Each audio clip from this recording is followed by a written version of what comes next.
Magandang araw, sambayanang Pilipino. Magandang araw, mga kababayan. Kasama niyo po ngayon si Ka Eric sa isa na namang episode ng ating Balita at Talakayan. Uy, maraming salamat sa patuloy ninyong pagsuporta, pagtangkilik at pagsubaybay. Pag-like, pag-share at pag-promote ng ating mga videos at pagsuporta sa ating Ka Eric Celis YouTube channel at sa ating Facebook account and Facebook page na Jeffrey Ka Eric Celis. At syempre, hindi nyo rin kami nakakalimutan ni Ma'am Lorraine na subaybayan at suportahan sa Bigwas ng Agila 2.0. May tagline po siya na 2.0. Ayan. Yan po ang Bigwas ng Agila para makita po ninyo sa YouTube at sa Facebook page. Sa mga nagtatanong at gustong tumulong ng kahit paunti-unti ay matitipon po natin out of your sincerity and love for our advocacy. Ang ating GCash line na ginagamit ay 0916-308-7710. Uulitin po ni Ka Eric, 0916-308-7710. Ruhilda Celis po, kay Langging ang ating linya, and then we will consolidate all the support that you may be able to put up para po sa Bangon Sambayanan People's Movement Advocacy Center. Ayan. Mga kababayan, nabuo na po ng diktadura ni Marcos. Diktadura talaga. What would we call? Paano ba natin tatawagin ang ginagawa ni Marcos Jr.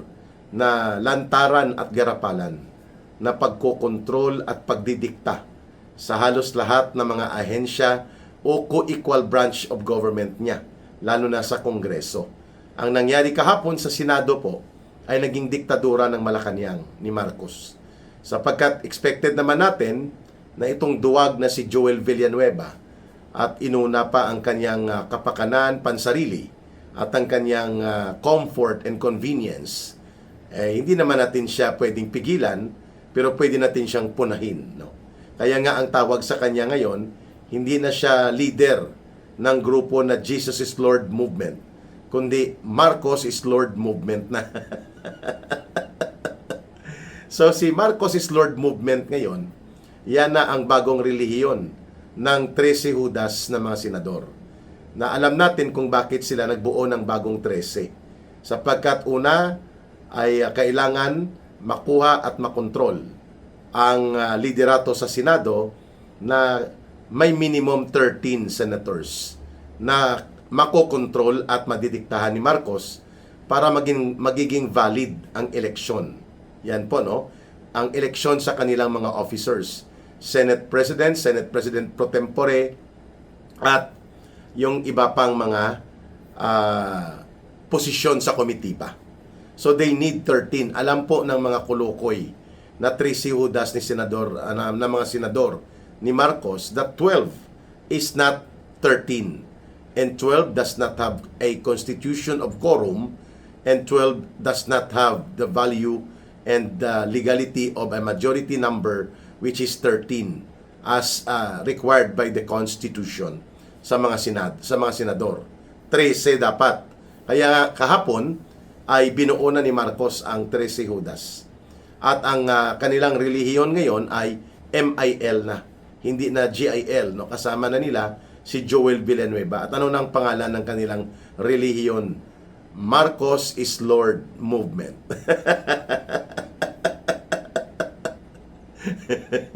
Pinagtatawanan lang natin, pero lantaran ang pagpatay at pagyurak ni Marcos sa demokrasya ng Pilipinas sa pamamagitan ng pagkontrol at pagyurak mismo direkta sa kalayaan at malaya at demokratiko na mga institusyon dapat sa checks and balance of power in the government, like the Senate.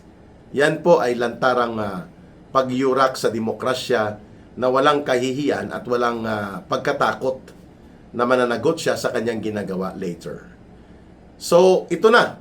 Marcos is Lord movement na po ang bagong relihiyon ng 13 Judas na mga senador ni Marcos. Dumadami ka, Erika, baka maging 14 Judas na yan maya-maya hanggang sa maging 16 Judas na makukuha ni Marcos dahil sa Una, pananakot. Pananakot ng kaso dahil kasabwat at kasapakat ni Marcos bilang attack dog ang kanyang ombudsman na itinalaga na si Boying Rimulya. So, ang pagsasampa ng mga kaso, lalo na mga non-bailable cases, plunder, kapareho nito, at ikaw ay mayroong bagahe o mayroong ilang issue na pwedeng mabutasan ka ng mga naturang kaso, talagang matatakot ka kung hindi ka handa na makukulong o humarap dito sa mabigat na mga pambabaluktot nila Marcos ng batas using the ombudsman. Yan po ay naging example nila, Marcos at nila Rimulya, ginamit nila ang nangyari kay Senator Jinggoy Estrada. Nakakulong na ngayon, and after 2 weeks na nakulong na ito ng non-bailable offense, hindi pa nakapaglagak ng piyansa sa Sandigan Bayan, ay nag-issue pa ng suspension order ang Sandigan Bayan. Parang afterthought, no? Kasi yan po ay preventive suspension, which is procedural sa mga may mabibigat na kaso ng graft and corruption or plunder na kinakaharap na isang public official if aktibo pa siya sa kanyang panunungkulan. Pero 2 weeks makalipas na naikulong na nila Marcos at nila Rimulya, si Senator Jinggoy Estrada, ayun, nagpalabas pa ng suspension order ang Sandigan Bayan. At yan po ang ikinaduwag. Yan po ang ikinaurong ng bayag, kung mayroon man silang bayag, itong si Chis Escudero at si Joel Villanueva. Kaya nabuo ang 13 Judas. Kasi kung nananatili silang dalawa, si Escudero at si Joel Villanueva, 11 pa rin sila. Kahit wala na si Senator Jinggoy Estrada at wala na rin si Senator Bato de la Rosa, pansamantala. Bagamat hindi pa nababakante ang kanilang opisina o ang kanilang panunungkulan bilang mga senador. Hindi po sila expelled from the Senate, and they are not also resigning from the Senate, or they are convicted with finality. Wala pa nga eh. Sila ay iniipit pa lang sa kulungan at tinahabol pa lang ng kaso, ay hindi po may tuturing na permanent vacancy ang nangyari po sa pagkakaroon ng physical limitation ngayon to personally and physically attend the plenary session and the activities of the Senate ni Senator Jinggoy Estrada at ni Senator Bato de la Rosa. Hindi naman po nila yan kasalanan o hindi rin po nila yan pilit na personal na kagustuhan na mangyari ito sa kanila. Subalit dahil po sa pagkabulok at pagkagahaman sa poder at kapangyarihan ni Marcos at ala diktador ang kanyang style, kapag pumapalag ka, kinakasuhan ka, ipapakulong ka, peperwisyuhin ka, buligligin ka, tatakutin ka, ibablackmail ka. Yan, ang nangyari ngayon, nakakulong si Senator Jinggoy Estrada. Pero saludo pa rin tayo at ang taong bayan, ang mayoriya ng mga mamamayan ay rumirespeto at kumikilala dito sa paninindigan na ginawa ni Senator Jinggoy Estrada. He could have chosen na tumawid dito sa mga 13 Judas, but he did not, sapagkat para sa kanya, prinsipyo na po itong usapan dito. Kalayaan at dignidad at integridad ng Senado bilang hiwalay, co-equal, at dapat na sa bahagi po ng check and balance apparatus of the democratic institution that the Senate should be. Yan pong pinapanindigan ni Senator Jinggoy Estrada. At sa ngayon, he paid a very serious, deeply affecting his family na uri ng kalagayan niya ngayon. Nakakulong siya. Pero kahit na tumakbo ito sa pagka-senador muli, re-election sa 2028, we are very sure hindi makakalimutan ng mamamayang Pilipino ang pagsasakripisyo at ginawang paninindigan ni Senator Jinggoy Estrada. Tama lang po ito.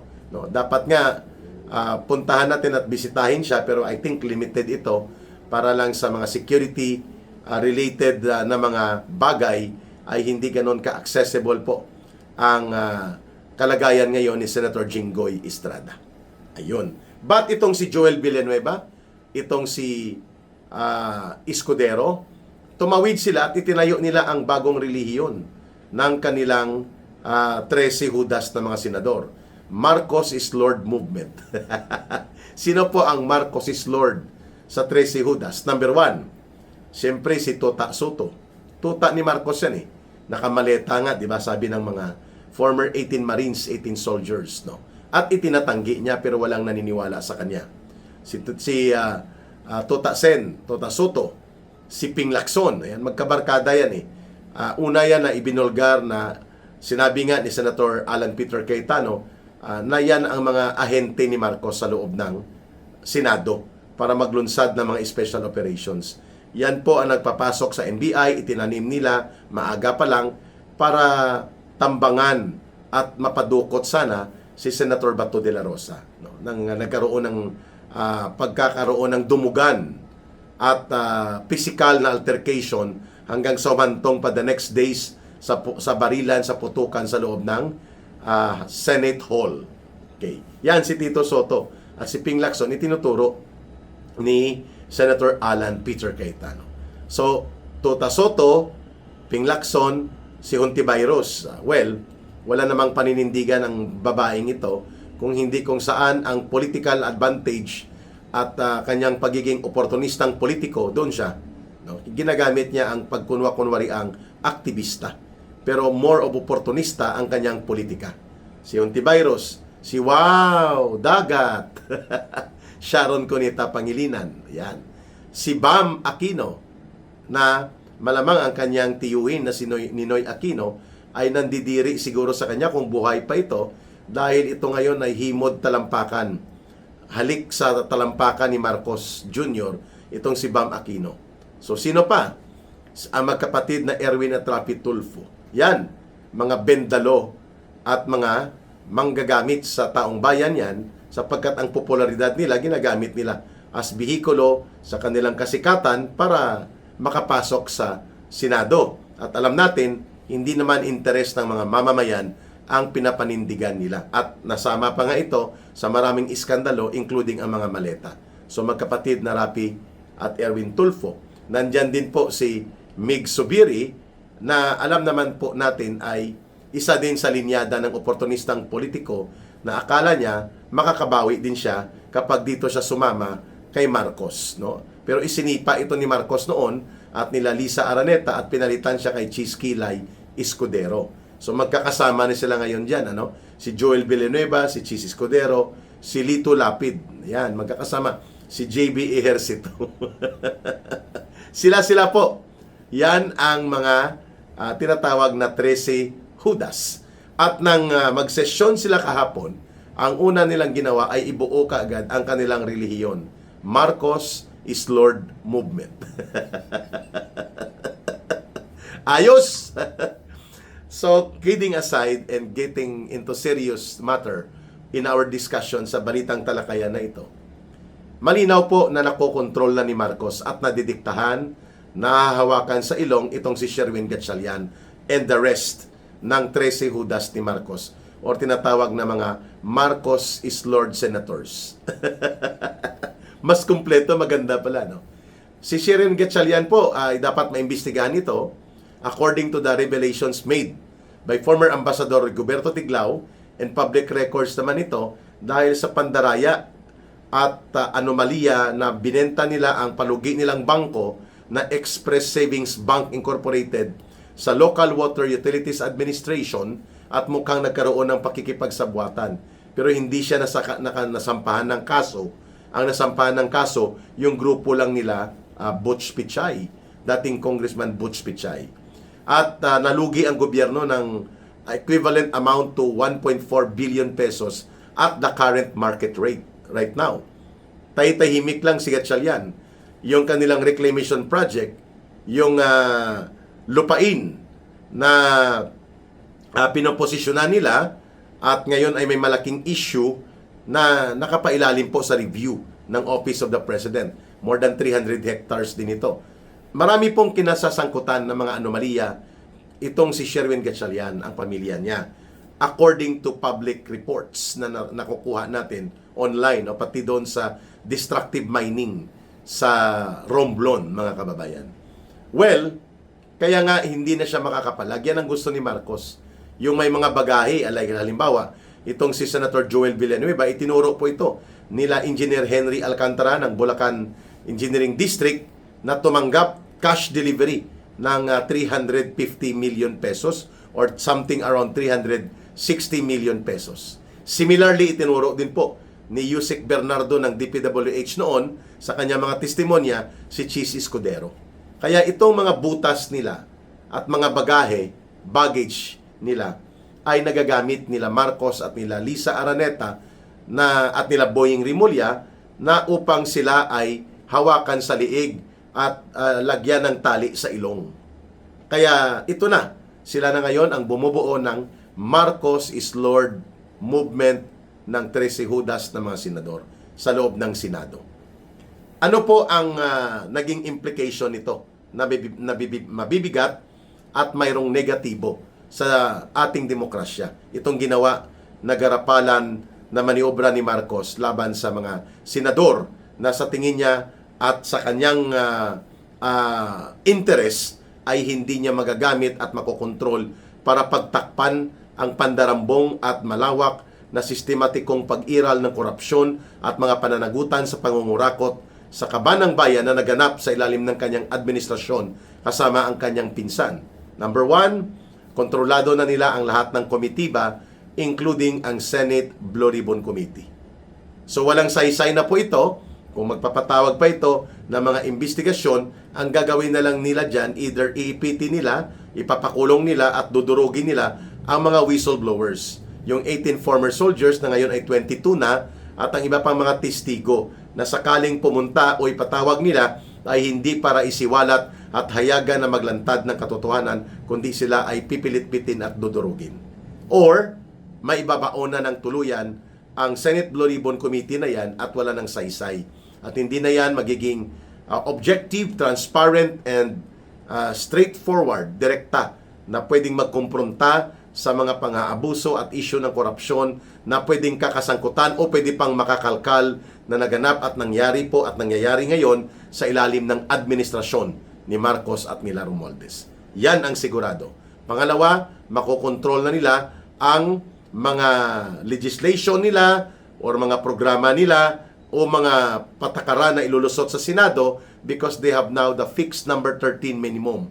May quorum sila palagi at mayroon din silang majority. Even if itong siyam na natitira po na mga magigiting na senador led by Senator Alan Peter Cayetano, Senator Loren Ligarda, Senator Pia Cayetano, Senator Camille Villar, Senator Mark Villar, si Senator Robin Padilla, Senator Bongo, Senator Marcoleta, even if Senator Amy Marcos pa, kahit sila po ay siyam na lang, mga kababayan, even if they do not attend the session or the plenary, mangyayari pa rin po makukuha ni Marcos ang gusto niya. 13 kasi ang numero niya, mayroong quorum yan pag nag-session, mayroon din po silang majority pag nagbutuhan. Klaro na po.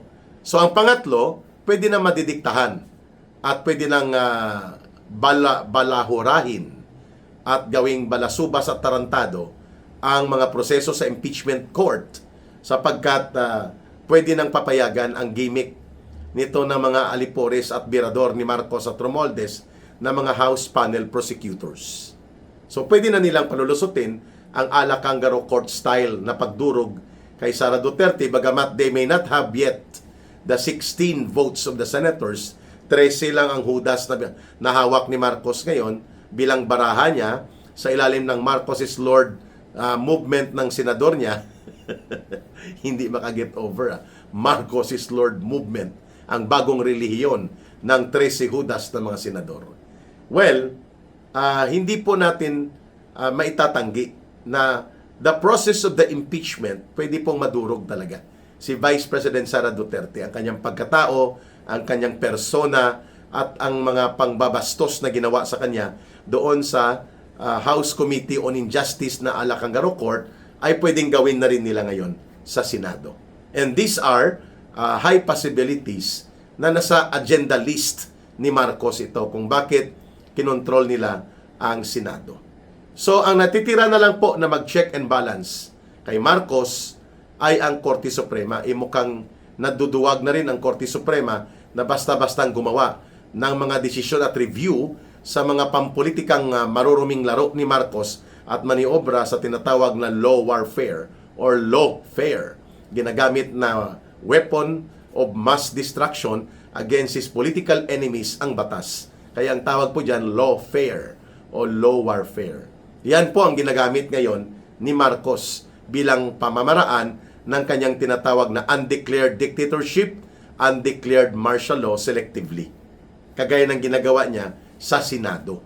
Yun mga kababayan, abangan natin kasi ngayong araw ang pre-trial supposedly sa Senate Impeachment Court for the impeachment case pending now at the at the Senate Impeachment Court. Pero sarado sa media, sarado sa public observation and scrutiny of the people. Bakit? National public interest yan. Ang mangyayari, sila lang mag-uusap at mayroong questionable decision na hindi pa naman naihahapag sa plenaryo ng kapulungan ng Senado, pero it will become a major constitutional twist sa drama ng impeachment ni Marcos versus the Vice President kapag itinuloy nila na hindi ang Senate President-elected na si Sherwin Gatchalian ang magiging presiding judge or presiding officer of the impeachment court, which according to the lawyers that we have talked to, na nakausap natin, dapat ang Senate President. Hindi siya abogado. Hindi niya alam patakbuhin ito, no? Ang mga legal implications and legal basis sa pagsasagawa ng ruling. Yun ang problema niya. Ngayon, itinutulak nila Ping Lacson at grupo nila Tito Soto na magkaroon ng konsensus sila na si Chis Escudero, dahil lawyer ito, ang ilalagay nila na presiding judge sa impeachment court. According to some lawyers na nakakausap na natin, that is unconstitutional. It can create ang tinatawag na void ab initio. From the very beginning, mali at wala sa batayang legal at konstitusyonal ang pag-preside ni Chis Escudero because hindi siya Senate President. Wow! Ayos! Marami tayong aabangan ng mga drama and twist and plot dito sa pagkakaroon ngayon ng pagkalugmok ng isa sa haligisan na ng ating demokratikong institusyon, ang Senado. Abangan po natin anong mangyayari sa Senate pre-trial at saan patutungo ito ang Marcos instigated new kudita at naging 13 Judas na ang senador na babahagi ngayon sa binuo nilang kulto na Marcos is Lord movement sa Senado. Pero ang taong bayan patuloy na nagmamatyag, patuloy na nagbubuo ng pananaw at nabubuo rin ang paninindigan ng mga taong bayan. In a matter of time, makikita natin kung ano ang magiging desisyon ng sambayanang Pilipino. Dito sa garapalan na pangbabastos, pagyurak at pangbabalahura ni Marcos Jr. at ng kanyang grupo, ang kanyang administrasyon sa ating mga demokratikong institusyon na lantaran at garapalan niyang ginagawa. Maraming salamat sa panunood at pakikinig. As usual, huwag nating kalimutan, mahalin natin ang bansang Pilipinas. Walang ibang magmamahal nito, kundi tayo ring mga Pilipino. Para sa Diyos at sa Pilipinas nating mahal. May God bless everyone. May Allah will be with those who are Muslim brothers and sisters. Muli, maraming salamat. Bye for now. Ito po si Ka Eric. Mabuhay!